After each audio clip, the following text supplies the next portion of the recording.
Alors, on va voir comment utiliser la tangente d'un angle pour calculer une longueur ou un angle dans un triangle rectangle.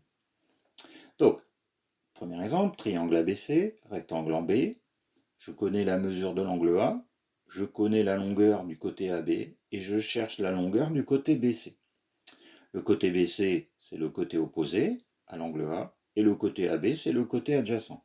Côté adjacent et côté opposé, ça me permet de dire que je peux utiliser la tangente de l'angle A. Alors, c'est donc côté opposé, longueur du côté opposé divisé par longueur du côté adjacent, donc BC divisé par AB.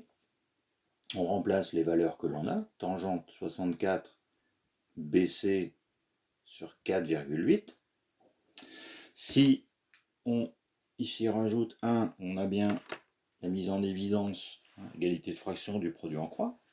Donc BC, ce sera 4,8 multiplié par tangente 64 divisé par 1, donc inutile de l'écrire.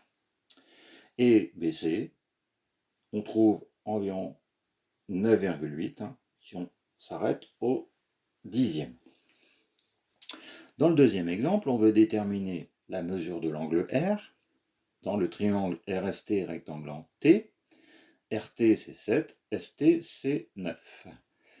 Par rapport à l'angle R, ST c'est le côté opposé, RT c'est le côté adjacent. Donc tangente de l'angle R, longueur du côté opposé ST, sur longueur du côté adjacent RT.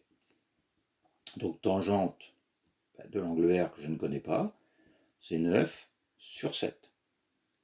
Maintenant, j'utilise ma calculatrice avec la fonction arc-tangente, que j'obtiens souvent en faisant la touche seconde et la touche tangente, toujours en vérifiant bien que ma calculatrice est en mode degré, et je calcule l'arc-tangente de 9 septièmes.